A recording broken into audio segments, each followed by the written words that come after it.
Chers amis qui nous rejoignez sur ce plateau de TechTalk TV et ZDNet, vous faites bien, vous avez la chance aujourd'hui d'avoir avec nous des vrais praticiens du cloud. J'imagine que si vous avez cliqué sur le petit bouton play de ce sujet, c'est que peut-être comme nous, vous vous posez encore quelques petites questions, notamment sur ce qu'est ce fameux cloud hybride. On nous annonce qu'il est peut-être parti pour enterrer définitivement le cloud privé. Allez savoir. En tout cas, les personnes qui sont là autour de cette table ne diront pas le contraire. Juste avant qu'on lance les enregistreurs, il se posait encore la question de savoir quelle était la bonne manière de définir ce fameux cloud hybride. Alors j'ai nommé d'abord Frédéric Charles. Merci Frédéric d'être revenu sur notre plateau. C'est pas la première fois, on espère que c'est pas la dernière.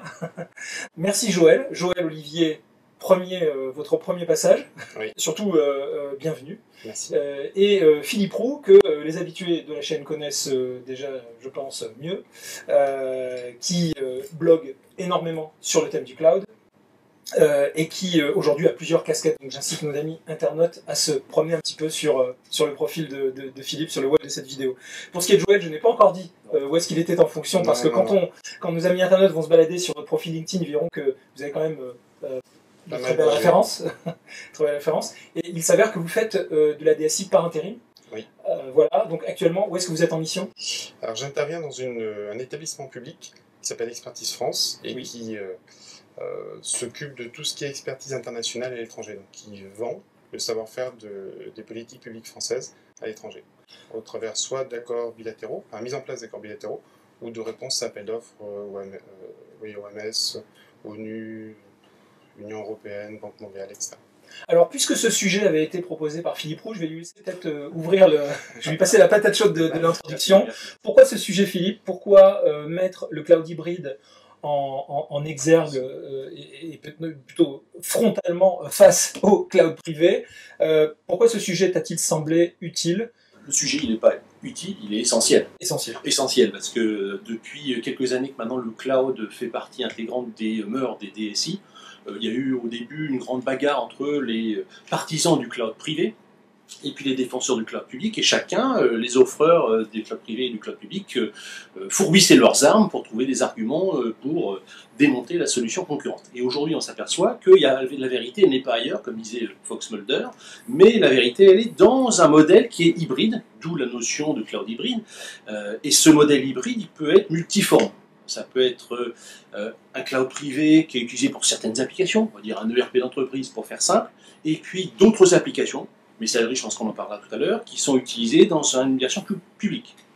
Donc j'ai à la fois des applications privées et des applications publiques. C'est une façon d'exprimer le cloud hybride.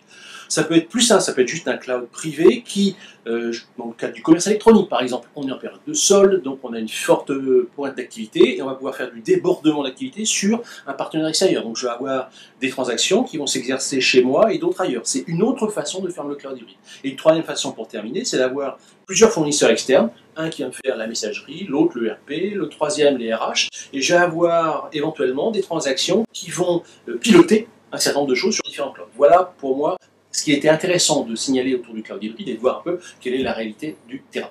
Alors, en dehors de cette réalité du terrain, mais on va questionner nos amis DSI pour savoir quelle est leur réalité, en tout cas leur perception de cette notion de cloud hybride. Qu'est-ce qui n'est pas clair pour vous sur le cloud hybride et qu'est-ce qui est clair du point de vue d'un DSI? Est-ce que vous avez l'impression qu'on est tombé d'accord sur une définition du cloud hybride pour enfin savoir à quoi on a affaire? Alors, le cloud privé, c'est simple. Le cloud public, c'est simple. Le cloud privé, hybride, oui, je pense que je souscris à la définition. Hein, c'est un mélange des deux et l'idée de trouver le bon équilibre. Voilà. Alors après, ça dépend beaucoup du secteur d'activité. J'interviens en ce moment dans un établissement public où la sécurité, qui est un opérateur exposé, où la sécurité est particulièrement importante. Et donc ça exclut beaucoup de solutions de cloud privé, public, pardon, tout de suite. Donc Amazon, S2, etc. Non, on peut pas. Hein, on n'a pas le droit de faire ça. Donc on est plutôt, nous, cloud privé pour l'instant. Parce qu'on met un gros accent sur la sécurité et qu'on sécurise nos infrastructures. Ce qui m'amène justement à la question, est-ce que justement la sécurité et l'étanchéité du cloud privé, est-ce que c'est pas ce qui le destine à devenir l'usage des professions réglementées seulement? Alors oui, Encore cloud privé, on peut peut-être séparer encore en deux parties, hein. Le cloud privé géré par l'informatique interne et le cloud privé sous-traité à une société, un infogéreur qui est capable de gérer ça. Oui, Après, parce qu'un cloud privé n'est pas forcément interne. voilà.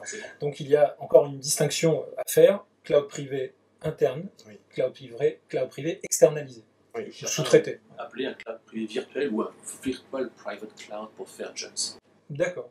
Oui, sachant qu'il y a de plus en plus d'offres là-dessus, effectivement, avec les virtualisations et tout ce qui est OpenStack et les virtualisations de data center, oui, on peut tout à fait mettre en œuvre ce genre de choses D'accord. assez facilement. Alors, maintenant qu'on a dit ça, quels sont, et je vais me retourner peut-être vers Frédéric Charles pour un petit peu aussi envisager votre perception de cette réflexion qui met en balance le cloud hybride et le cloud privé. Quels sont, selon vous, les bénéfices du cloud hybride que le privé ne pourra jamais apporter? Alors, avant de répondre à cette question, je voudrais une petite précision. Donc, la USDSO a fusionné au sein de Suez Environnement, donc cette année, en termes de marque, voilà, donc je suis DSI au sein de Suez Environnement, qui regroupe l'ensemble des métiers de l'environnement, et je m'occupe plus particulièrement de la stratégie, et notamment de toutes les plateformes Internet. Et je pense que c'est important la précision, parce qu'en fait, tout ce qu'on vient de dire, on se situe dans un usage interne. En fait, il s'avère qu'effectivement, tout le collaboratif est interne. On a parlé des mails, donc toute la plateforme collaborative sur lesquels j'ai beaucoup travaillé les années précédentes, et est tout à fait un candidat naturel pour le cloud, pour fournir des services en interne, mais en fait, nous collaborons aussi avec nos clients.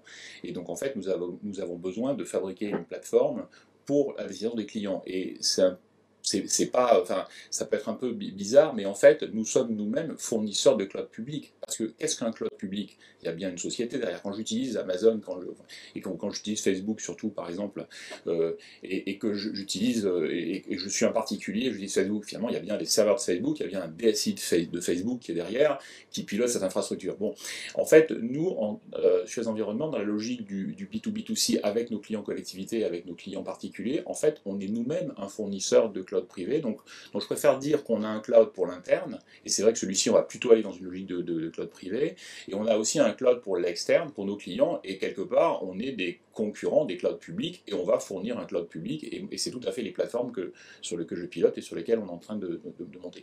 Donc ça repose, bon, bien sûr, la question de hybride, je suis tout à fait d'accord, c'est pas le cloud qui est hybride, c'est bien le modèle. Ce modèle, il est hybride, mais derrière, en fait, tout ça va s'estomper progressivement. Et en fait, on va vers une interconnexion globale avec plus ou moins de sécurité selon les usages, selon qui communiquent avec qui.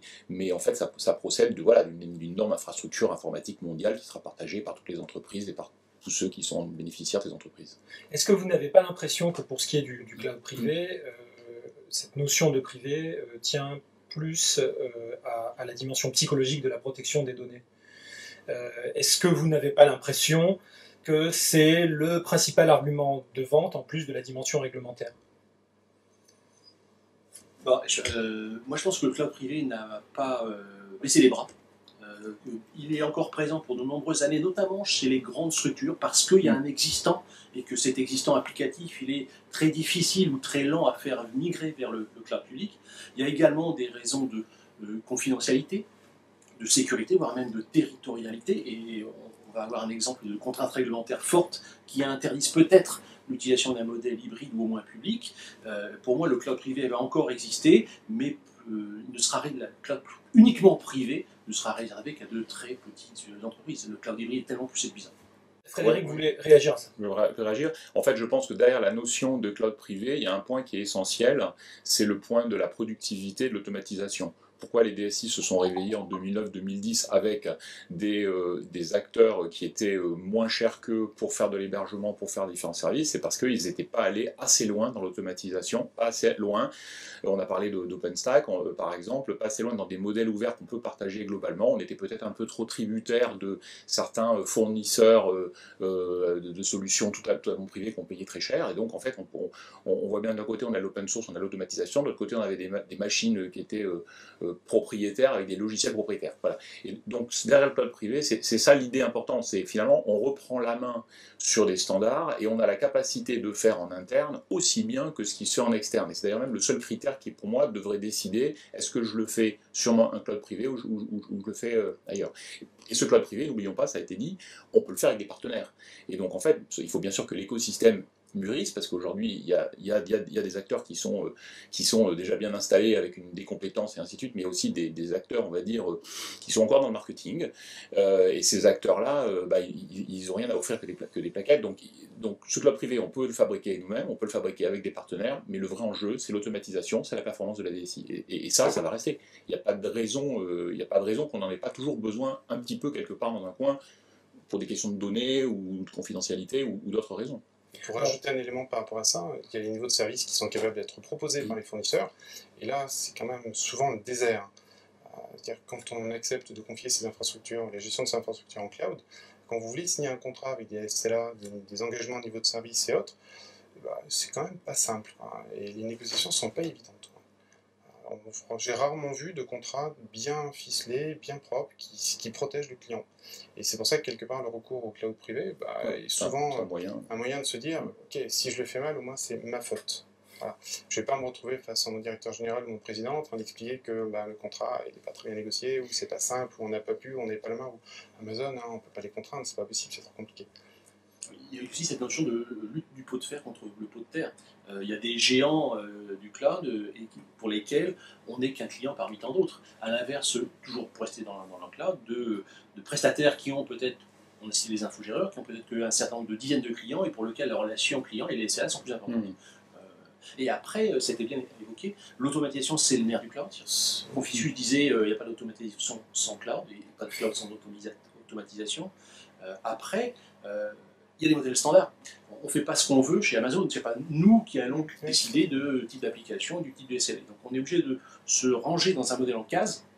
Et si les cases ne sont pas assez grandes, le cloud privé, parce qu'on va rester chez soi, permet de mettre en place des politiques d'entreprise qui sont spécifiques. Eh bien, ça sera le mot de la fin. Je propose que nos amis internautes restent avec nous, se baladent un petit peu avec le pointeur de la souris sur la page pour les sujets connexes, parce qu'on va essayer d'approfondir sur un tout autre chapitre, voire peut-être d'autres chapitres. N'hésitez pas, chers amis, à proposer vos sujets. Vous savez que c'est notre manière de procéder. Vous proposez un sujet en cliquant sur le bouton « Proposer un sujet ». Et promis, nous le traiterons très rapidement et nous le porterons à l'écran avec vous probablement. À bientôt.